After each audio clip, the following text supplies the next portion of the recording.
What is up, YouTube? I will be telling you the difference between a surgical tech and a sterile processing technician. A lot of people get this confused, but a surgical tech and a sterile processing technician, they both work hand in hand. One cannot work without the other. So basically, surgical technicians, they work hand in hand with the doctors, assisting them with the surgery. That could go by like setting up their surgery rooms, handing them the surgical instruments during the surgery, like knowing the surgical instruments and setting up in order so the surgery could run smoothly. Versus a sterile process technician, we like the inspection process throughout the whole process before the surgery starts. That we make sure there's no bio burden on the instruments, make sure the instruments functioning properly, just making sure they're nice and clean and making sure they work before they head back to the OR.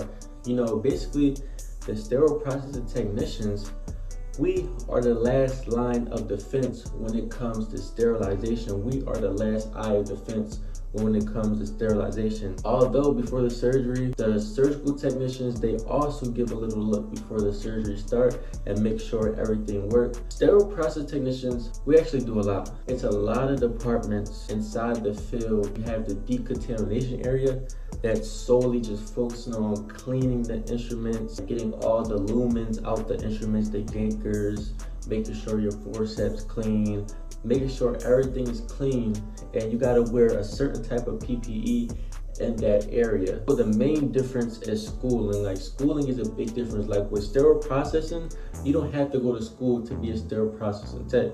You could just get the book, buy the books, and study to become a sterile processing technician. And I got an ebook link in my bio showing you how to get started on being a sterile processing technician. But anyways, yeah, the schooling is shorter. I could say it took me 3 months to become a sterile processing technician and pass my test. You know, but also you got to do your 400 hours, your 400 work hours to become a sterile processing technician. But a surgical technician, on the other hand, you have to go to 2 years worth of college. You need to get your BS in science, but also to become a surgical technician, you don't have to go to college.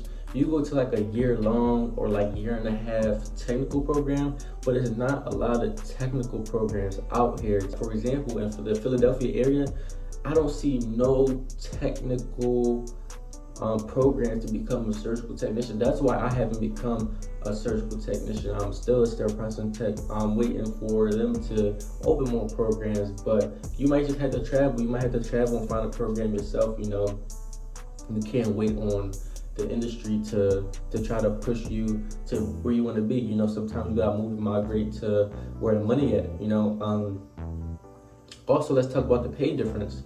You know, surgical techs automatically make like $8 to $10 more than sterile process technicians. I just feel like they make more money because it's kind of more pressure. Like you're in a room with the patient life is on the line, versus like sterile process technician, you're just focusing on the process to making sure that instruments is clean, good, okay, functioning properly. You know, you're not like on hand with the patients. You know, like me, I'm on an outpatient site, so basically I don't deal with no patients, no doctors, no nothing. Hospitals actually send the work to us, we do it, and we send it back. Like they send the work back on trucks.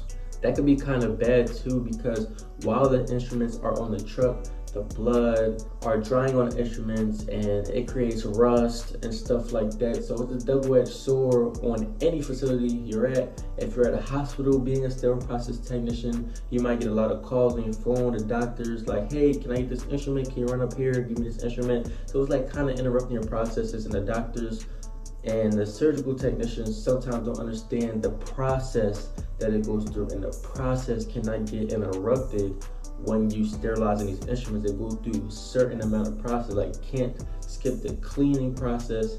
Versus the cleaning process, then you send it to assembly. And after assembly, it goes to the sterilizer, and it's in the sterilizer for a couple minutes. It gotta dry, it has to cool.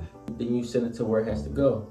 You know, so some doctors and some surgical technicians don't understand that, so you get kind of rushed more when you're at the hospital. But what I say, the good thing about the hospital is, since the instruments are like kind of on hand right there, the instruments are not dry. You know, it might be a little more bloody, but it's not dry, so you could kind of just hit it with your hose. You know, you could hit it with your hose, or you could get the lumens off easier because the instruments are not dried up blood. So one similarity between surgical techs and sterile processing techs is you could travel. You could travel and make money traveling. You could double your money traveling. With surgical technicians, the money you can make is insane. Like, they making about $10,000 a month, $2,500 a week. You could max out even more than that if you really have some good certifications on your belt. But sterile processing traveling, the contracts went down, but you still can make money. You just gotta find the right contracts. But the contracts went down, but you can still travel. You can travel around the world and get more experience different hospitals. So it's a lot of opportunity with both fields, but they both work hand in hand because the surgical technicians can't function without us if they don't have clean, working, functional instruments. The surgery cannot happen if they don't have clean, functional, clean instruments.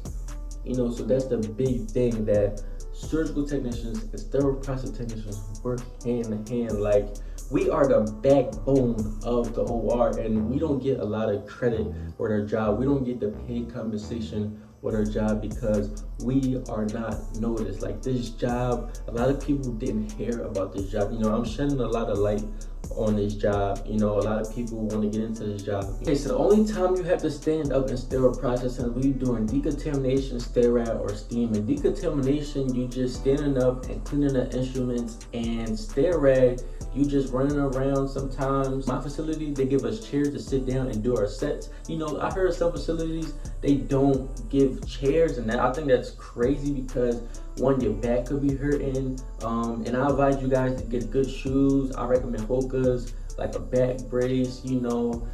It's nothing wrong wearing a back brace to save your back for the future, especially when you're a surgical tech, because you're gonna be standing up doing long hours, so you want them good shoes and you want them good floor mats. You want to be on your company's back about those things for comfortability, because at the end of the day, we want to make money in the medical field, but we also got to worry about our health too. Being a sterile processing technician, you can get way more certificates and certifications than a surgical tech. When a surgical tech, it's just like, okay, you're a surgical tech, but when you're a sterile processing tech, you can get up to 5 certifications. You can have your CRCST, you can have your AER, you can have your CIS, that's the Certified Instrument Specialist. Your AER is endoscopy processing,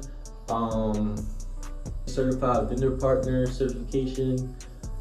It's a bunch of certifications when it comes to sterile processing versus surgical tech, but sometimes the certifications don't matter when it comes to sterile processing because some hospitals don't care what certification you have, but some hospitals do care what certification you have. It all depends what hospital or facility you in.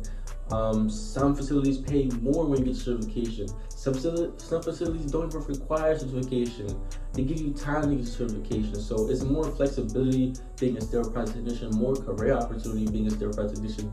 It's way more easier because as a surgical tech, they're looking for experience. They don't want no new tech, unless you have good relationships and you get in a hospital, someone you get a job, but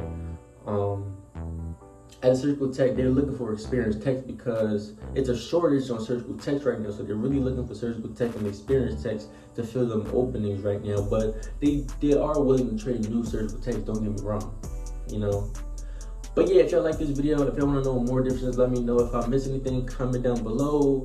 If I miss any differences, and I'm becoming more consistent with longer form YouTube videos, follow my TikTok, SPD Rico. Follow my Instagram, at SPD Rico. Follow my Facebook, Real SPD Rico, because it is a fake SPD Rico out there imitating me. And follow the Real SPD Rico Facebook. But like, comment, subscribe. If this information was valuable, leave a like. Let me know what y'all want to hear. If y'all got any questions, let me know. I'll answer them.